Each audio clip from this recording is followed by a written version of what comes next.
Yesterday courier private limited. Domestic international cargo உங்கள் இல்லம் தேடி வந்து கொரியர் புக்கிங் டெலிவரி செய்து தரப்படும். டாஸ்மாக் பாட்டில் வித்தா 10 ரூபாய், இங்க கொள்முதல் செஞ்சா வாங்கினா மக்கள்கிட்ட இருந்து வாங்கினா 40 ரூபாய், மக்களிடம் 40 ரூபாய்னு வாங்குவது என்று எல்லாவற்றிலும் கொள்ளையடித்துக் கொண்டிருக்கிற ஒரு திராவிட மாடல் திமுக அரசு. இது உடனடியாக வீட்டுக்கு போக வேண்டிய அரசு. ஆனால் தொடர்ந்து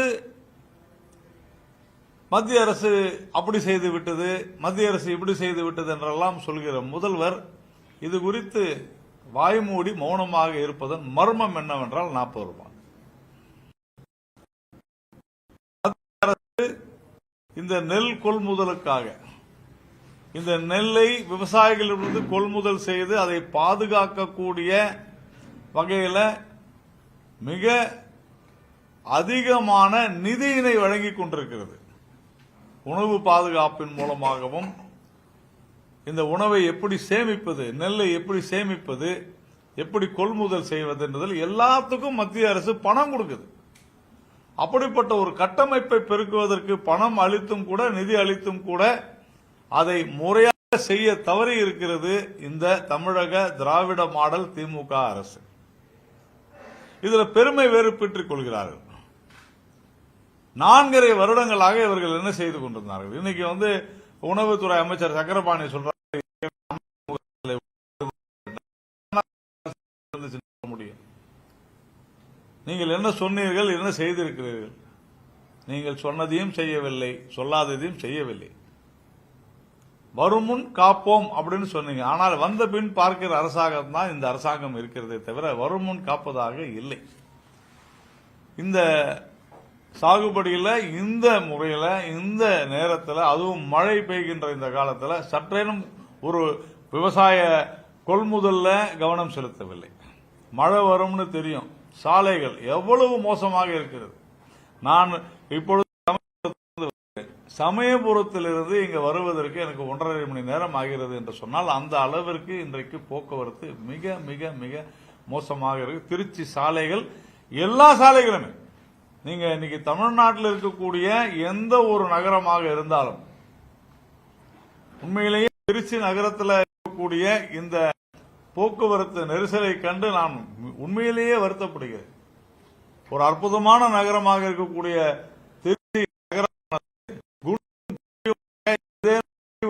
பயத்தோடு வாகன ஓட்டிகள் இங்கு வாகனத்தை செலுத்திக் கொண்டிருக்கிறார் என்று சொன்னால் அவ்வளவு மோசமான ஒரு நிலைமையில இருக்குது. கோயம்புத்தூரும் அப்படிதான் இருக்குது, சென்னையும் அப்படிதான் இருக்குது. 4.5 வருடங்கள்ல சாலை, அடிப்படை தேவையான சாலை வசதிகளோடு செய்து கொடுக்க முடியாத ஒரு மோசமான திராவிட மாடல் திமுக அரசாக இது திகழ்கிறது. அப்படின்றதுதான் மிக முக்கியமானது. அப்படி என்னதுக்கு தான் நீங்க செலவு பண்ணி விவசாயிகளுக்கு செலவு செய்யல? மாணவர்களுடைய கல்வி கடனை ரத்து செய்ய பாதுகாப்பு இல்லை, ஏழைகளுக்கு உங்களால் ஒன்றுமே செய்ய முடியவில்லை. இப்படி தொடர்ந்து பல்வேறு விஷயங்களை, ஏழை பள்ளி மாணவர்களுக்கு என்ன செஞ்சீங்க? இன்னைக்கு ஏழை பள்ளி மாணவர்களுக்கு, அரசு பள்ளி மாணவர்களுக்கு கேரள அரசாங்கம் PM ஸ்ரீ ஸ்கூல் திட்டத்தில் நாங்கள் இணைகிறோம், எங்களுடைய அரசு பள்ளி மாணவ மாணவிகளுக்கு கட்டமைப்பு தேவை, நல்ல கல்வி தேவை என்று உணர்ந்து புத்தி வந்து அந்த கம்யூனிஸ்ட் அரசுக்கே புத்தி வந்திருக்குது. இப்போ PM ஸ்ரீ திட்டத்தில் நாங்கள் இணைந்து கொள்கிறோம் என்று சொல்லி 3 நாட்களுக்கு முன்னாலே சொல்லி இருக்கிறது அந்த அரசு. ஆனால் இங்கே தமிழ்நாட்டில் சன்ஷைன் பள்ளி உட்பட பல்வேறு திமுகவினர் நடத்தும் பள்ளி, சன்ஷைன் பள்ளி நான் சொல்றதுக்கு காரணம்னா ஃபர்ஸ்ட் ஃபேமிலி, முதல் குடும்பம் நடத்தும் பள்ளி.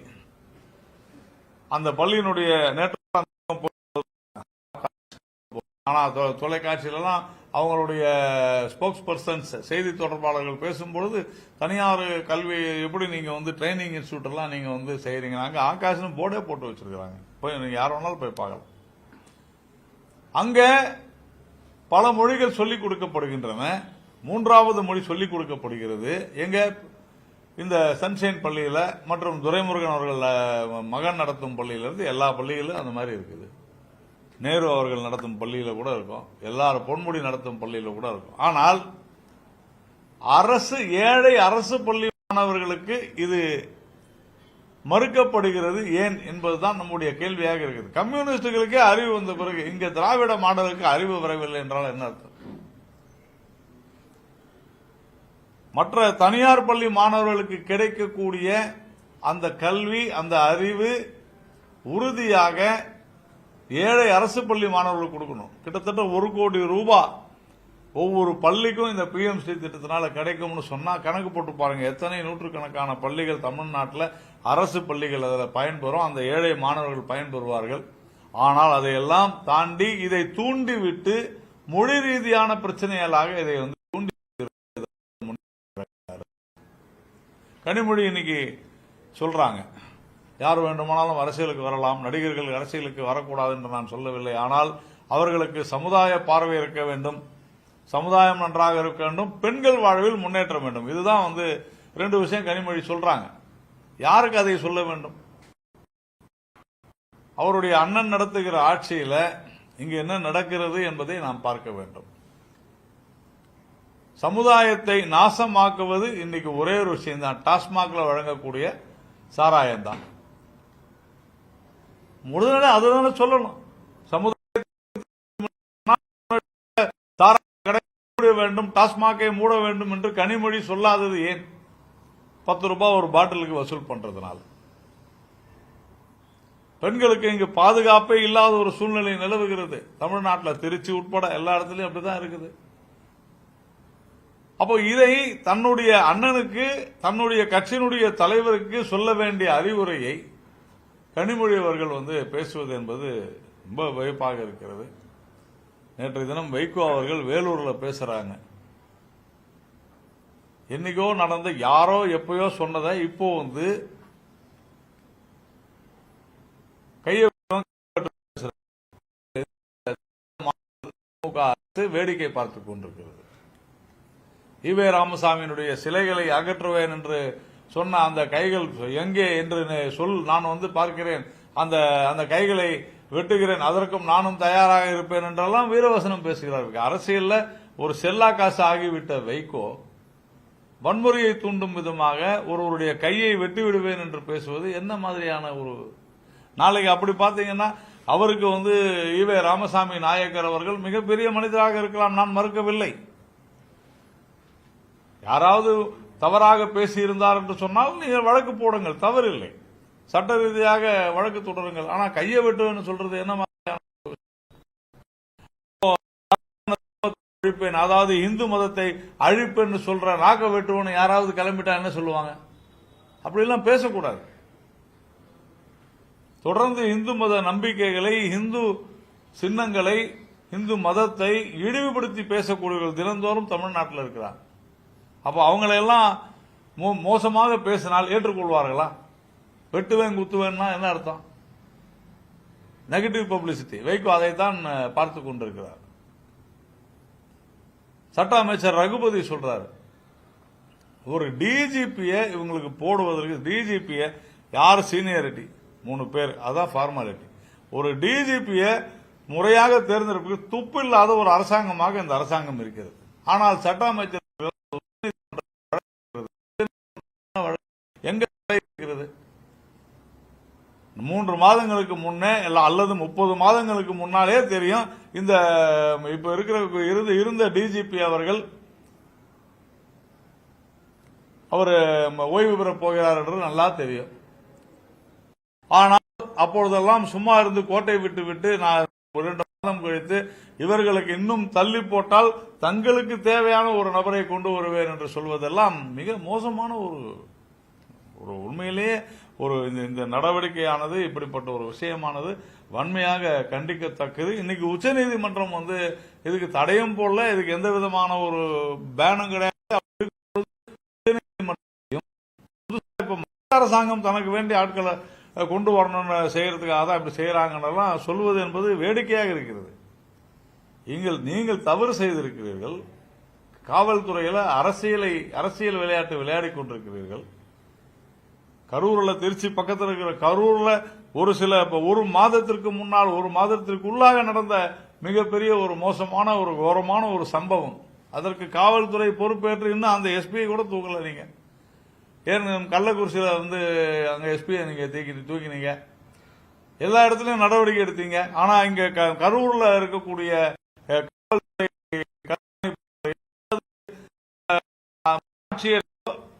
அவர்கள் மீதோ இதுவரையும் நடவடிக்கை எடுக்காதது ஏன்? ஒரு அனுமதி ஏன் கேட்கணும்? பொதுக்கூட்டம் நடத்துவதற்கு ஏன் அனுமதி கேட்கணும்? அங்கு காவல்துறையுடைய பாதுகாப்பு வழங்க வேண்டும் என்பதற்காக தான் அனுமதி கேட்கப்படுகிறது. இடத்தை நீங்க பயன்படுத்தணுன்றதுக்காக இல்லை. அந்த இடத்துல நாங்க நடத்த போறோம், எங்களுக்கு பாதுகாப்பு கொடுங்க. அது யாருடைய கடமை? அதை விட்டு பழியை தூக்கி யார் மேலோ போடுவது. இந்த பக்கம் இப்படி சொல்லிவிட்டு இன்னொரு நாள் திருமாவளவன் அவர்கள் ஹைகோர்ட் வாசல்ல ஹைகோர்ட் வெளியவே இடித்து தள்ளுகிறது அந்த அவருடைய வாகனம். அந்த நபர் ஏன் என்று கேட்கிறார். உடனடியாக அவரை சூழ்ந்து கொண்டு அடிக்கிறார்கள், அந்த வாகனத்தை நொறுக்குகிறார்கள். காவல்துறை 2 பேர் மீது எஃப்ஐஆர் போடுகிறாங்க, அதுவும் கோர்ட்டு சொன்ன பிறகு. இதெல்லாம் என்ன விதமான ஒரு இப்படி இந்த 4.5 வருடங்களாக தமிழகத்தில் ஒரு காட்டாட்சி தர்பார்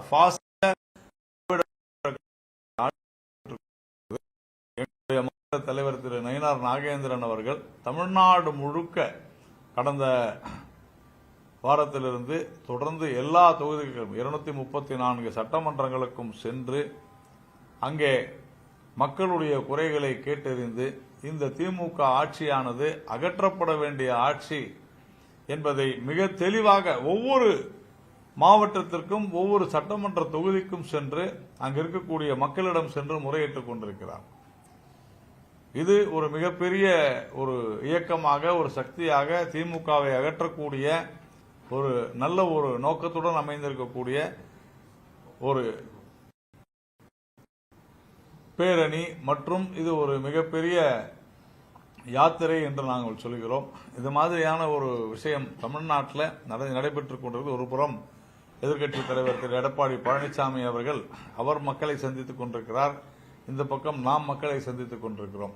இப்படியாக இன்னைக்கு இவ்வளவு மோசமாக கல்வி ரீதியாக நாம் ஏழை எளிய மாணவருடைய கல்வியை பறிக்கக்கூடிய ஒரு ஆட்சியை தான் திமுக தந்து கொண்டிருக்கிறது என்பதை தெளிவாக சொல்கிறோம். விவசாயிகளுக்கு எதிரான ஒரு ஆட்சியாகத்தான் நாம் இதை பார்க்கிறோம். திரு வைகோ அவர்கள் பேசியதற்கு அவர் ஒரு ஃப்ரஸ்ட்ரேஷன்ல, ஒரு மோசமான ஒரு தான் அரசியலை விட்டு விலகக்கூடிய ஒரு சூழ்நிலையில் இருக்கிறோம் அவர் நினைக்கலாம், அதனால கூட பேசியிருக்கலாம்.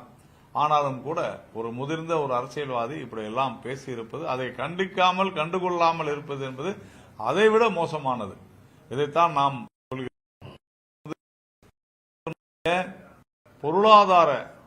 இந்த பொருளாதாரத்தை நாசமாக்கி இருக்கிறது இந்த 4.5 வருட ஆட்சி.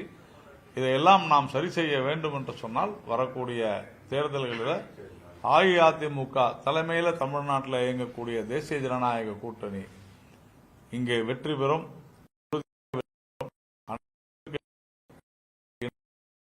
திமுக ஆட்சியை வீழ்த்த வேண்டும் என்று நாங்கள் கேட்டுக்கொள்கிறோம்.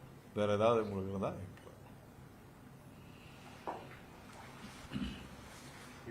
40 ரூபா பணம் வாங்குறாங்க, அது யார் வரைக்கும் போகுதுன்னு நினைக்கிறீங்க? அதை யார் தட்டி கேட்காமல் இருக்கிறார்களோ, யார் அதை தட்டி கேட்க வேண்டுமோ அவர்களுக்கு செல்கிறது. யார் பொறுப்பாளர்கள் இருக்கு, அமைச்சர்கள் இருந்து அதிகாரிகள் வரை பொறுப்பு. அவங்களுக்கு போகுது. 10 ரூபாய் யாருக்கு போகுது? 10 ரூபாவா தினந்தோறும் சாராயத்துக்கு வாங்குற பணம் 30 கோடி ரூபாய். ஒரு வருடத்திற்கு 10,000 கோடி ரூபாய். கணக்கு போடுங்க, யாருக்கு போகுது 10,000 கோடி? அதே மாதிரி தான் இது ஆட்சியாளர்களுக்கும் அதிகாரிகளுக்கும் தான் பங்கு. இதுல விவசாயிகள் தான் பாதிக்கப்படுறாங்க. மத்திய அரசு எல்லா நிதியும் கொடுக்குதுன்றீங்க. இது விவசாயிகள் ஸ்டாக் இல்லாத குறையெல்லாம் சொல்றாங்க. படுதா கொடுக்கறது இல்லை, சரியான கொள்முதல் நிலையம் அமைக்கிறது இல்லை,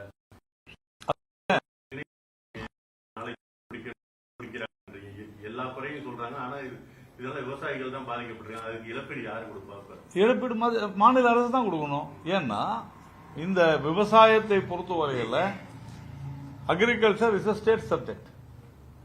மத்திய அரசு திட்டங்களை கொடுக்கும், நிதியை கொடுக்கும். இப்போ உதாரணத்திற்கு மத்திய அரசினுடைய விவசாயிகள் கௌரவ நிதி, கிசான் சம்மான் நிதி யார் கொடுக்கறாங்க? மத்திய அரசு தானே கொடுக்குது. பிரைம் மினிஸ்டர் ஒரு பட்டன்ல அமுத்துறாரு, வந்துருது பணம். நிதி திட்டம் மத்திய அரசாங்கத்துக்கு, நிதி மத்திய அரசாங்கத்துக்கு. ஆனால் அந்த பயனாளிகளை யார் கொடுப்பது, யார் சொல்வது? மாநில அரசு. மாநில அரசு யாருக்கு சொல்கிறோமோ இப்போ குறைஞ்சிருக்குது. ஏன் குறைஞ்சிருக்குதுன்னா கண்டுபிடிச்சிருக்கிறாங்க. நிறைய போலி பயனாளிகளை இந்த அரசாங்கம் புகுத்தி இருக்கிறது.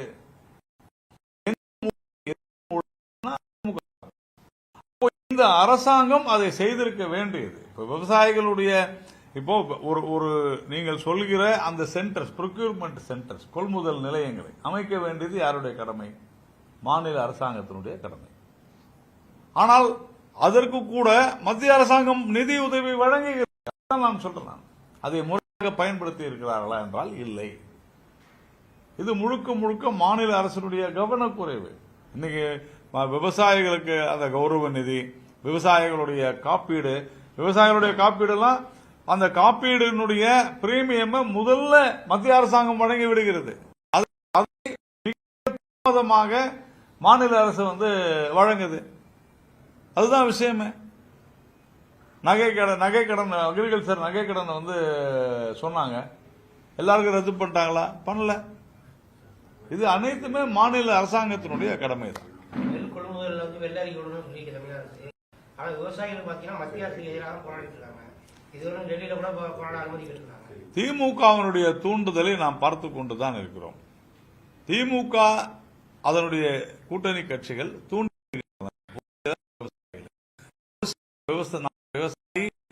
விவசாயிகளின் தலைவர் என்று சொல்லிக் கொள்ளக்கூடிய ஒரு சிலரை தூண்டி விடுகிறார்கள். அவ்வளவுதான் விஷயமே. எல்லாருக்குமே எல்லா விஷயமும் தெரியும். நான் அதான் சொன்னேன், வரிசையா திட்டம் போடுங்க. காப்பீட்டு திட்டம், விவசாயிகளுடைய கௌரவ நிதி, அதே மாதிரி யூரியா. இப்ப யூரியா அவ்வளவு தட்டுப்பாடு இருக்குது. யூரியாவுக்கான சப்சிடி யார் மாநில அரசு கொடுக்குது. அப்ப இன்னைக்கு இருக்கக்கூடிய அத்தனை கட்டமைப்புகளும், அதே மாதிரி நாம இ மண்டிஸ் கொண்டு வந்தோம். ஆனால் தமிழக அரசு அதை ஏன் விரிவுபடுத்த மறுக்கிறது? இ மண்டிஸ்ல கொண்டு வரதுல என்ன ப்ராப்ளம் இருக்குது? வாங்க முடியும்ல. அப்ப இவ்வளவு கட்டுப்பாடுகளை விதிப்பது யார் என்றால் தமிழக அரசு தான். எதற்காக விதிக்கிறது? இதுல ஊழல் எல்லாமே டீசென்ட்ரலைஸ் ஆயிருச்சுன்னு சொன்னா ஊழலை இவங்க செய்ய முடியாத போயிடும் பயப்படுறாங்க. அவ்வளவுதான் விஷயம்.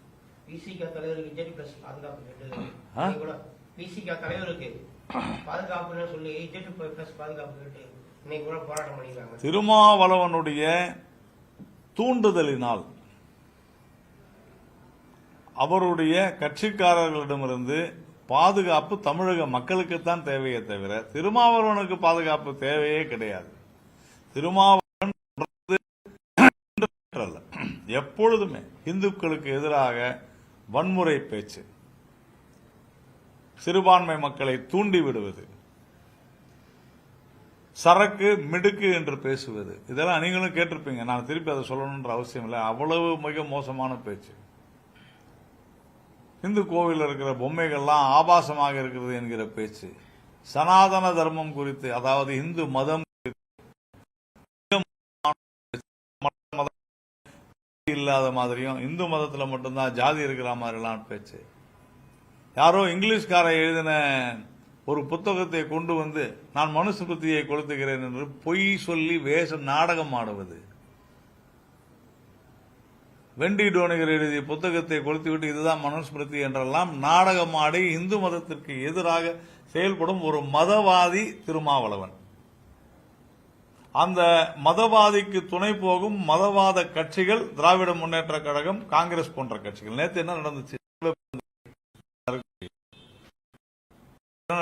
செம்பரம்பாக்கம் ஏரியில போய் அவர் தண்ணியை நீ எப்படி திறந்து விடுவேன்னு சொல்லி அவர் சொல்றாரு, ஒரு அயோக்கியன் அப்படின்றாரு. யார? ஒரு அரசு அதிகாரியை பொதுப்பணித்துறை. யார் அந்த அயோக்கியன்? ஒரு எம்எல்ஏ. நான் கேட்க அவர் சொல்ற எம்எல்ஏ என்னைய மதிக்கல, என்ன ஜாதி ரீதியா ஒதுக்குறாங்க. யார் உங்களை ஜாதி ரீதியா ஒதுக்குறாங்க? நான் சொல்றேங்க, முதலமைச்சர் மு.க. ஸ்டாலின் அவர்கள் செல்வ பெருந்தகையை ஜாதி ரீதியாக டிஸ்கிரிமினேஷன் யாராவது செய்திருந்தால், ஜாதி ரீதியாக அவர் மீது வன்மத்தை காட்டியிருந்தால் அந்த அரசு அதிகாரி மீது உடனடியாக நடவடிக்கை எடுக்க வேண்டும். ஒரு ஃபோன் பண்ணா சொல்லிட்டு வரல யாருன்னு. சீஃப் மினிஸ்டர் ஒரு ஃபோன் அடிச்சு திருமாவளவன்கிட்ட, செல்வ பிறந்தகை கிட்ட, செல்வ பிறந்தகை யார் உங்களை அது மாதிரி ஒதுக்குறாங்க கேளுங்க, என்ன பிரச்சனை கேளுங்க, அவங்களை கூப்பிட்டு விசாரிங்க, 5 நிமிஷத்துல ஆக்ஷன் எடுத்துடலாம். ஆனால் அப்படியெல்லாம் இல்லை என்றால் ஜாதியை வைத்து வேண்டுமென்றே ஜாதி ரீதியான மோதலை உருவாக்குகின்ற செல்வ பிறந்தகை கைது செய்ய வேண்டும், நடவடிக்கை எடுக்கணும். அது செய்வாரா? உண்மையிலேயே மனசாட்சி உள்ள ஒரு முதலமைச்சர் தன் மீது ஒரு எதிர்க்கட்சி தலைவர், அவர் கூட்டணி ஒரு விஷயத்தை சொல்றார், என்னை டிஸ்கிரிமினேட் பண்றாங்க, தீண்டாமை கொடுமை செய்யறாங்க அப்படின்னு சொல்றாருன்னா அதில் உண்மை இருக்கும் பட்சத்தில் அந்த அதிகாரியின் மீது நடவடிக்கை எடுக்கணும். சரிதானே? நான் சொல்றதுல தவறு இருந்தா சொல்லு. ஆனால் அப்படி எல்லாம் இல்லை என்று கண்டுபிடிக்கிறது எவ்வளவு நேரம் ஆகும்? 10 நிமிஷம் ஆகுமா? 15 நிமிஷம் ஆகுமா? அப்படி இல்லை என்று சொன்னால் தமிழ்நாட்டில் ஜாதி கலவரத்தை உருவாக்க துடிப்பதற்காக செல்வ பிறந்தகை கைது செய்யும். இது தொடர்ந்து இப்படிதான் பேசுறாங்க. திருமாவளவன் சொல்றாரு, அண்ணாமலை தான் ஆரம்பிச்சார். அண்ணாமலை எங்க ஆரம்பிச்சாரு? அண்ணாமலை கேள்வி கேட்டார், நான் பதில் போட்டா என்னையும் அண்ணாமலையும் ரொம்ப மோசமா வசைப்பாடு, எங்களுக்கு மிரட்டல் விடுக்கிறார்கள் விடுதலை சிறுத்தைகள் கட்சியினர். ஆனா திருமாவளவனுக்கு இசட்டு பாதுகாப்பு கேட்கறாங்க. என்ன நியாயம் இது? அண்ணாமலையும் நாராயணனையும் மிரட்டுறாங்க விடுதலை சிறுத்தைகள் கட்சியினர். ஆனால் திருமாவளவனுக்கு Z+ பாதுகாப்பு எதுக்காக? மக்களுக்கு பாதுகாப்பு இல்லைங்க. விடுதலை சிறுத்தைகள் கட்சியினர்னால ரோட்ல போறவங்களை ஸ்கூட்டர்ல தள்ளி விடுறது, துரத்திக்கிட்டு போறது, உள்ள போய் அடிக்கிறது, இதையெல்லாம் செய்யறது யாரு? நீதிபதி சொல்றாருங்க. சென்னை உயர்நீதிமன்ற நீதிபதி திருமாவளவன் தூண்டி விடுகிறார் அப்படின்னு ஓப்பனா சொல்லிருக்கிறாங்களா இல்லையா? இதை விட வேற என்ன வேணும்? அதனால முதலமைச்சர் மனசாட்சியுடன் இந்த செல்வ பிறந்தகை விவகாரத்தில் உடனடியாக அதை விசாரித்து தவறு யார் மீது இருக்கிறதோ, செல்வ பிறந்தகை அயோக்கியன், அது யார சொன்னாருன்னு எனக்கு தெரியல. பொதுப்பணித்துறையில அமைச்சர்ல இருந்து கீழே கிளர்க் வரைக்கும் இருக்கிறாங்க. அப்ப சொல்லணும், கிளியர் பண்ணணும்.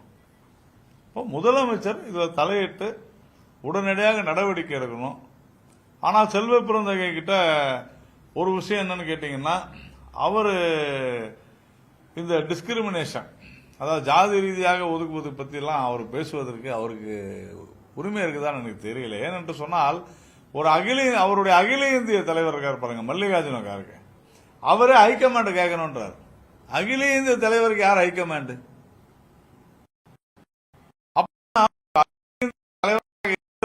ஒதுக்கக்கூடிய அதிகாரம் செலுத்தக்கூடியவர்கள் யாரோ ஆதிக்க சக்தி இருக்கிறது அல்லவா? அந்த ஆதிக்க சக்தியை முதல்ல விட்டுட்டு அவர்கள் மீது விமர்சனம் வைக்கட்டும் செல்வ பிறந்தகை, ராகுல் காந்தியின் மீதும் சோனியா காந்தியின் மீதும். அதன் பிறகு எங்கள்கிட்ட வர சொல்லுங்க. ஆட்சியில் பங்கு அதிகாரத்தில் பங்கு சொல்றாங்க. அந்த மாதிரி தமிழகத்தோட நீங்க ஆட்சியில் பங்கு கேட்பீங்களா? அதாவதுங்க, கூட்டணின்னா என்ன? தேர்தலை சந்திக்க வேண்டும். வெற்றி பெறும், எங்கள் கூட்டணி ஆட்சி அமைக்கும்னு ஏன் சொல்றோம் அப்படின்னு சொன்னா, நாங்கள் தேர்தலை திமுக கூட்டணியை எதிர்த்து ஒரு மிகப்பெரிய கூட்டணி அமைத்து நாங்கள் வெற்றி பெறுவோம் என்று சொல்கிறோம். இதுல சில குழப்பங்கள், சில தேவையில்லாத விமர்சனங்கள்லாம் வரத்தான் செய்கின்றன. எங்களை பொறுத்தவரையில் எங்களுடைய நோக்கம், இப்போதைய இலக்கு தேசிய ஜனநாயக கூட்டணி தமிழ்நாட்டில் வெற்றி பெறும். யார் ஆட்சி அமைப்பார்கள், ஒரு கட்சி தான் ஆட்சி அமைக்குமா, இதையெல்லாம் முடிவு செய்ய வேண்டியது அந்தந்த கட்சியினுடைய தலைமை.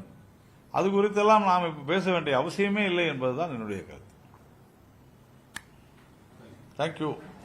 Yesterday courier private limited. Domestic international cargo உங்கள் இல்லம் தேடி வந்து கொரியர் புக்கிங் டெலிவரி செய்து தரப்படும். என்றும் உங்களுடன் மை இந்தியா. முக்கிய செய்திகளை உடனுக்குடன் தெரிந்து கொள்ள சப்ஸ்கிரைப் பண்ணுங்க, பெல் பட்டனை பிரஸ் பண்ணுங்க.